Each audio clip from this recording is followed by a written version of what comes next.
What's going on, my good people? Mike Hidalgo here. Thank you for joining us on another FCP Euro DIY. Today we're going to be working on a 2008 Mini Cooper S R56.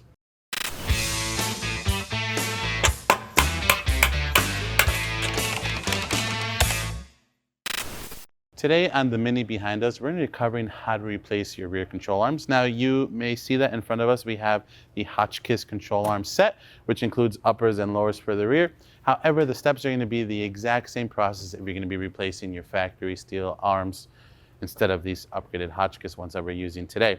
Both kits are available on fcpo.com. We have a Lemforder kit which includes all the arms and the hardware needed, or you can get the hardware on its own and upgrade to the Hotchkis if you're looking for a little bit more camber and toe adjustability. With that being said, the steps are going to be the same. But before we get started on this, let's just make a note that this is going to be applicable to all your R56 models out there, S, non-S, John Cooper Works, all the good stuff. Now with that, my good people, let's take a look at some of the tools we're going to need for this job. For this job, my good people, you're going to need a 10 mil socket, a 16, an 18, as well as a 17 for your lug bolts. We have both 1/2 inch drive and 3/8 drive in front of us today. We also have the torque wrenches and ratchets to go along with both of those. We also have an 18mm wrench, which we'll probably be using to counterhold some stuff. Small flathead screwdriver always comes in handy. We're going to be using CTA 8062. We just have these handy in case we decide to drop the exhaust on the vehicle. I'm not quite sure if we're going to need to do that yet, but if so, we have the tool ready for the hangers.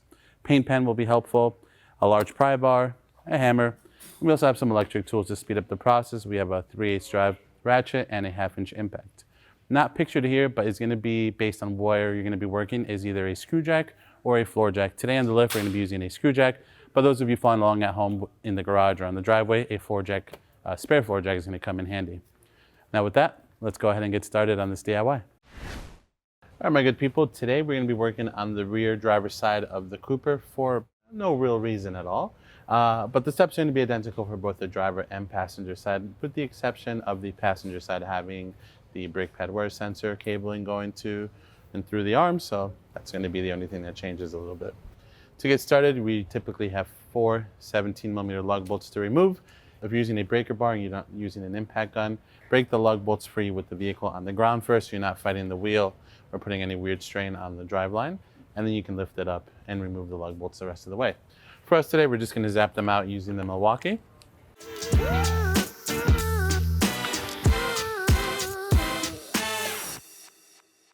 Now we have the wheel off, we have a little bit of a better view of where the control arms are located. And if it hasn't been said already, the top and the bottom are going to be identical. Since we're going to be installing the Hotchkis units today, we're just going to keep them at factory length. Whenever you do any job like this, rear control arms, front control arms, or any big suspension components, you're always going to want to get the car aligned anyways. So just keep that in mind. But for us today, we're just going to set them to factory lengths and go from there. Before we can start taking the arms off and the hardware, we have some more shielding underneath the car to move out of our way so that we can access some of the hardware on the subframe side of things. So with that, let's lift the car up a little bit more and get some plastic shielding out of our way. To get to the back of the subframe, we have to remove this plastic shielding. It's usually held in by a series of 10mm plastic nuts, sometimes a rivet. This car is a little bit worse for wear if you couldn't tell. So we're just going to go ahead and zap what's left off. But it's about 12 or so 10mm plastic nuts. So we have our 10 mil on the electric ratchet. We're going to start back here. We can see if we can just hang it down enough to access the back of the subframe. If not, we'll just pull the whole shield down. Same thing would be applicable to the passenger side as well.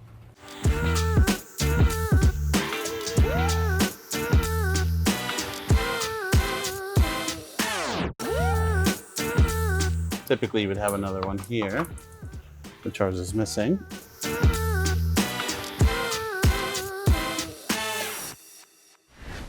All right, my good people, at this point we have the plastic shielding out. Now that gives us enough access to see the back of the 18mm bolts and the nuts up front.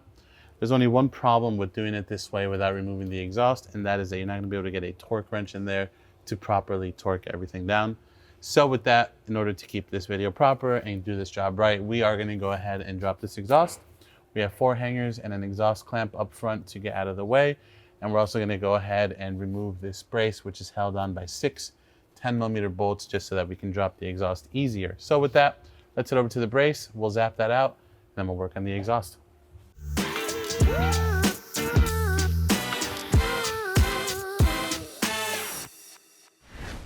Now we're gonna go ahead and undo the exhaust clamp, which is a 16mm nut. And then you may need a little screwdriver to just kind of pry the clamp open, which is gonna be the case for us. So we'll go ahead and either get a screwdriver or a little pry bar action and just split that baby open.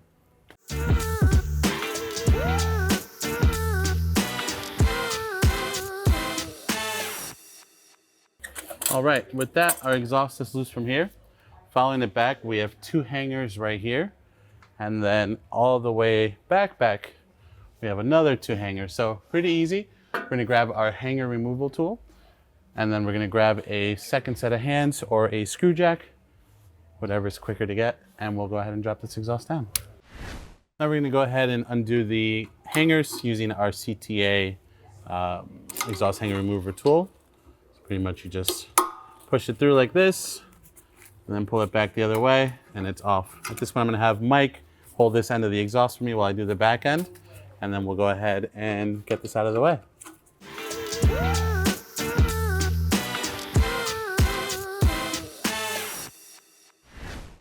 And with that exhaust out, my good people, the last thing in our way to really do this job properly is gonna be this front heat shield. We have a couple 10mm nut slash washers, 5 in total. Let's go ahead and get those out. We have 2 10mm bolts here on the tunnel side of things. And then we have 3 more 10mm washers.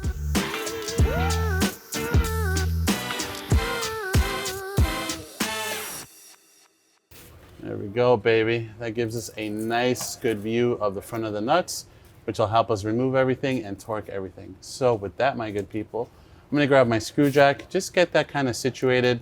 I'm not gonna use it just yet because we're gonna be raising and lowering the car a little bit, but we are gonna get that, and we're gonna go ahead and start working these 18mm nuts and bolts off. All right, now with this, we're gonna go ahead and use a semi-deep socket on our 3/8 drive ratchet just to counterhold the backside of these 18mm bolts.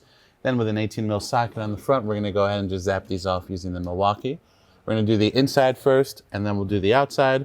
We'll get this bottom arm out, and we'll do the same with the top, and then install the top one first, and then the bottom one. Let's get to it, my good people. Flex head ratchet makes a huge difference doing this job. Gives you a little bit more room to work with, so I highly recommend getting one of those if you're gonna be using the socket and ratchet route. 18mm on the front side.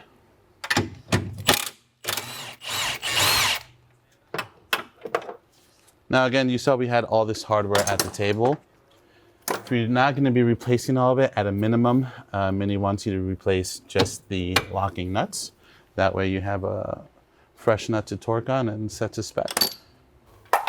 So push this through with a screwdriver. Wow.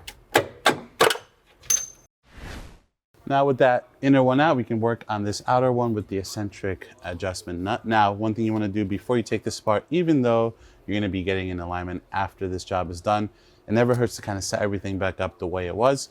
So by that, what I mean is we're just going to make a few marks showing where this eccentric washer is sitting right now relative to the trailing arm. And that way, when we put everything back together, we have somewhat of an okay alignment, depending on how worn your control arms that you're removing are, just to get it to the alignment shop. Now, in our case, same thing is going to apply with the Hotchkis arm. You can see this car is already equipped with an older Hotchkis arm. Since we have a new set, we're going to be replacing all of them. But if you're also installing the Hotchkis like we are today, if you're not sure what to set it at, the factory length of the control arms, and then go get it aligned properly, or whoever does your setup, that's probably going to be the best case scenario. That's what we did with this vehicle initially. And again, this whole thing's going to have to be reworked considering the damage on the passenger side. So nothing to be too worried about. I'm going to pick a good spot that I can get a good mark on. I'm going to do something like that. All right, now we can use a 16mm socket and drive this bolt out. I'm just going to get it out quickly with the impact. We're going to keep these together for now. However, we do have new hardware for these on the table as well that we're going to be replacing. At a minimum, if you're not going to be replacing that, at least replace the receiving nut on the opposite end. It's this funky little nut that has room for adjustment, and it's held in with a little rubber grommet on the front side of the trailing arm. For now, we're going to set these two to the side. We're going to work this arm out and then move on to the upper arm. At this point, it's also a good idea to get a floor jack or screw jack to support everything, just to keep it from putting too much weird stress on the rear shock assembly. You don't want to kind of get things too out of whack. So let's leave it at just as insurance. I'm just using a screwdriver that I have lying around here to kind of pry that out. Be careful, it's just going to literally drop out. Here is our old arm. We're going to go ahead and set this to the side, my good people, and work on the upper arm and set up our screw jack. Now we're just going to go ahead and repeat the same steps, my good people, on the top side. If the parking brake cable is giving you a hard time, there is a small 10 mil bolt right up here on the subframe that you can undo, and that will release this bracket from the subframe and give you just a little bit more wiggle room to get the cable out of your way. But for us today, we were able to just kind of squeeze the socket above, not really causing us any trouble, so we're just going to leave it in place for now. Again, flex head ratchet making this job a whole lot easier.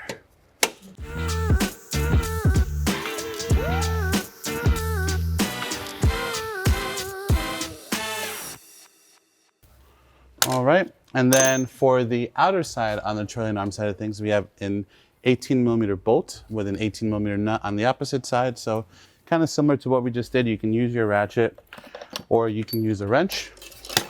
We just have a wrench here to counter hold the nut, and we'll go ahead and zap that top one out. Again, being mindful that the arm can just kind of swing down at any moment. So we have our 18 mil wrench to counter hold. And we're going to zap out the bolt on the other side. And same thing with these, my good people. The hardware is also going to be replaced, but at a minimum, replace the locking nut if you're not going to replace everything. Clean up the threads on the bolt, and you should be good to rock and roll. With that, we can go ahead and work this arm out. Just going to work it up. And out we go. All right, my good people, with the arms out, now we're going to go ahead, and if you haven't already, if you're reusing the bump stops on the arms, go ahead and pop these out. Just a tiny little rubber grommet on the bottom. You can usually just pull these off or unhook them first on the end and swap them over to your new arms if you're not replacing them. If you are replacing them, you can hook on your new ones and pull the little nipple through with some pliers on the back side. For us, since we're installing the Hotchkis arms, we're going to go ahead and use this as a template to set our upper arms length. And then if we had stock lower arms, we'd be doing the same thing for the lower. As you saw, this car already had the Hotchkis arms on the bottom. So I'm just going to go off that length just to kind of get it kind of to where this car was. Again, this is a race car. We're not too worried about setting it perfectly.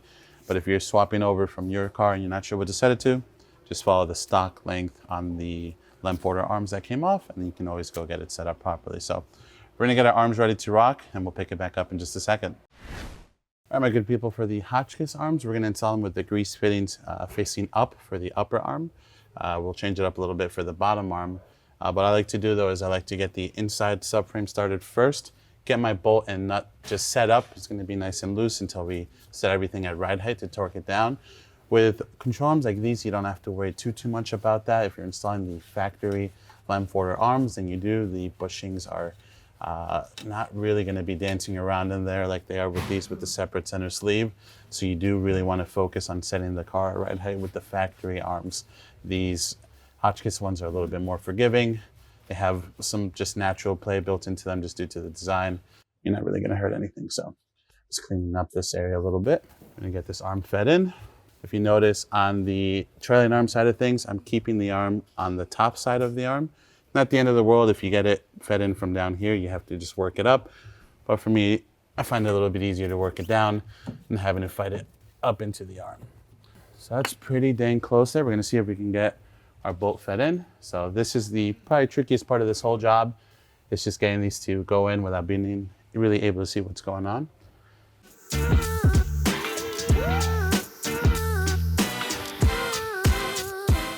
All right, now we can go ahead and feed our arm into the trailing arm side of things.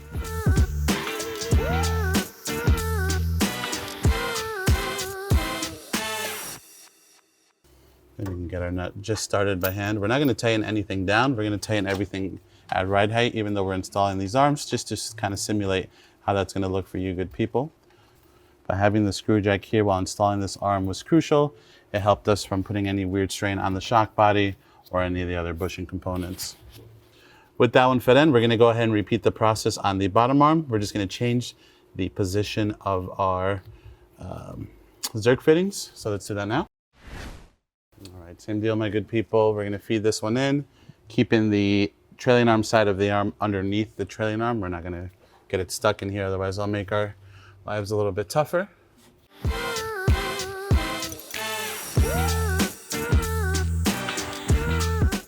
And then same thing, we're gonna feed our outer end in as well, keeping the Zerk fitting facing down just for easy access to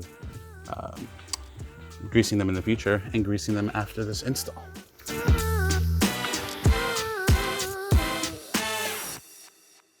Just using the screwdriver to kind of help guide the arm up, line up the center sleeve of the bushing so we can feed our bolt through.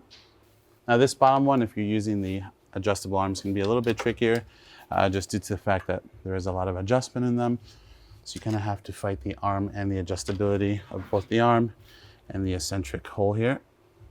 So usually what we end up doing is getting one side ready to be fed in, and then we go ahead and use the screwdriver on the opposite side, doing exactly what we did here just to kind of help move everything until you button up the end of the screwdriver with the bolt. Then you just remove the screwdriver. So we're gonna feed our eccentric nut onto our new bolt. We're gonna get this baby started. So right now we just have the tip kind of peeking in. I'm gonna go from the back side, use the screwdriver to help line it up a little bit better. All right, before I go ahead and smoosh this all the way in, I'm just gonna get the nut situated right on the lines that we made before. That should be pretty close. We don't need to send it all the way through just yet. We have the little washer slash adjustment nut on the back side that we want to get fed in as well. Now I'm just gonna take the 16 on the impact and just snug it down a little bit. We're not gonna tighten it down. We just want that nut to get started on the back side so that everything stays in place. Using just some pliers gently, we're gonna go ahead and adjust our eccentric so that it lines back up. There we go.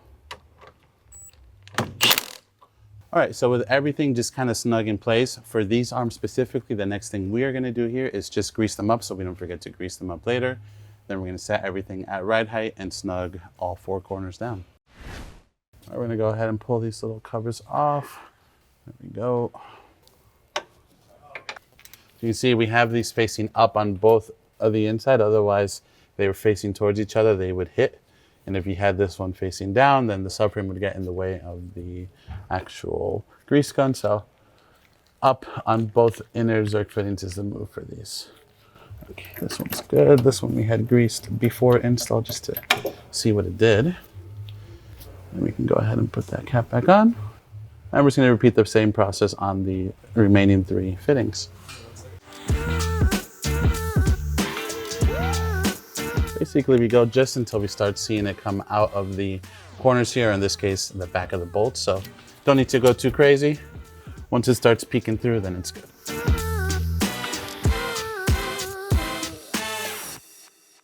All right, with all four corners nice and greased up, we're gonna go ahead and use our screw jack and our floor jack for those of you at home to set the vehicle at ride height, meaning the distance of the hub to the lip of the fender, as an easy example, is going to be the same now as it is when the car is on the ground.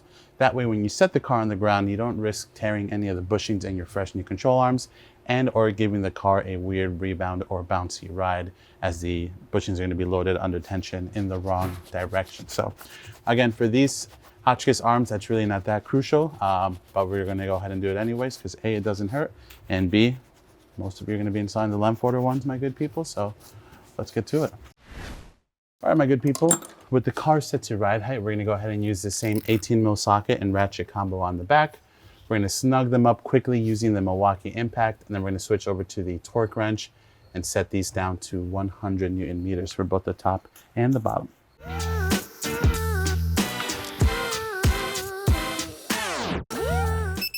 There we go. Let's repeat the same steps on the top one, my good people. You know the drill.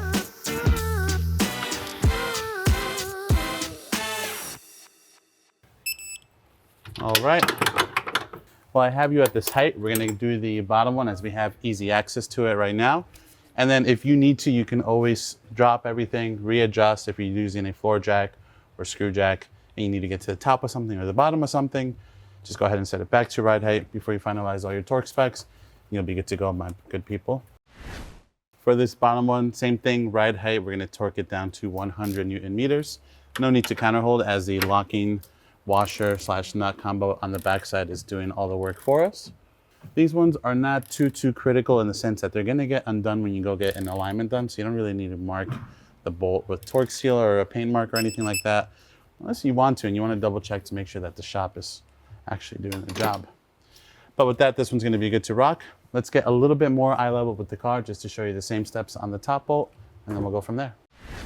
All right, we're back at ride height. Everything's good to rock. I'm just gonna use the Milwaukee to snug this down quickly a little bit since we didn't really pinch it down yet. Now we can switch over to our torque wrench. 100 Newton meters as well for this top one. Very easy torque specs to remember, my good people, which is nice on a job like this.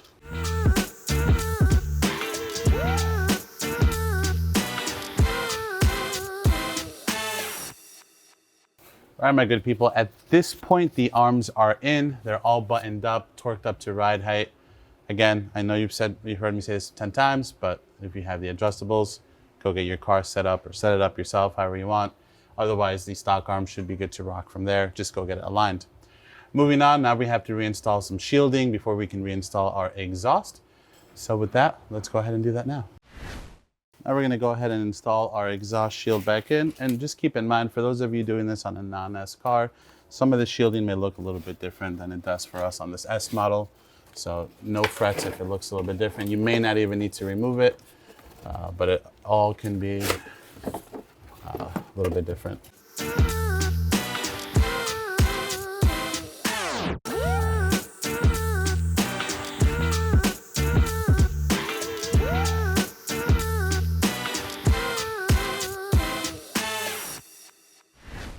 All right, my good people, now at this point, we're gonna go ahead and install the exhaust with the shield back in. So again, grab your second set of hands or your floor jack or jack stand, whatever you're using to get that in.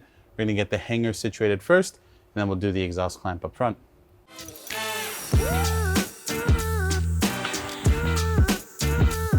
All right, with our exhaust up in the air, all the hangers are on, we're just gonna work our clamp back over. Make sure we're pinching both sides evenly, the downpipe and the exhaust.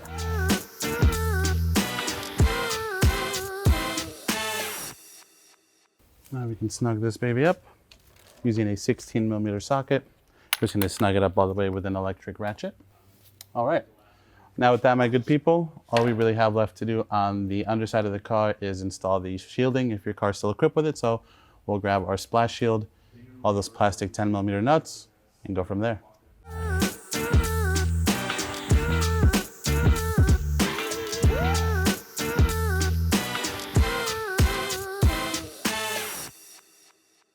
Usually you have two 10mm bolts back here. Our car has one as it's missing some of the OE paneling, but if you have yours still, go ahead and install those. These go directly into the subframe. All right, now that we have our shielding in, before we go and put the car back on the ground, we can reinstall our brace, which is held in by 6 10mm bolts. Our hardware is gonna look a little bit different as we were missing some, and we have some fresh hardware here to install. But once we get this on, then we can lower the car down and get it back on the road.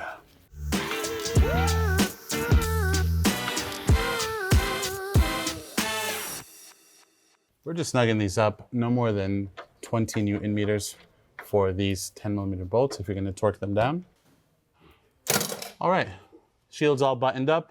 Now let's go ahead and get our wheel back on so we can get this baby back on the track. Now we're gonna go ahead and put our wheel back on. And as you can see, our car is running studs, my good people, but for you, you'd want to grab your 4 17mm lug bolts and get those started by hand first. Always start your lug bolts by hand. The last thing you want to do is strip them, and then you can't even go for a test drive. With the lug bolts started, we're going to go ahead and just snug them up in a crisscross pattern. Then we're going to drop the car down and torque them properly. With the lug bolts snugged up, let's put the car on the ground and give them the final torque. All right, with the car on the ground, we're going to torque our lug bolts to 90 Newton meters.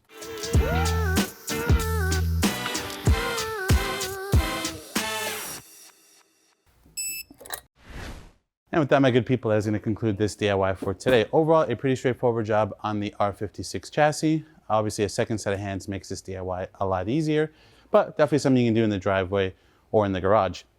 If you like this video, please be sure to give it a thumbs up. If you have any questions or comments on what we did today, leave those in the comment section below.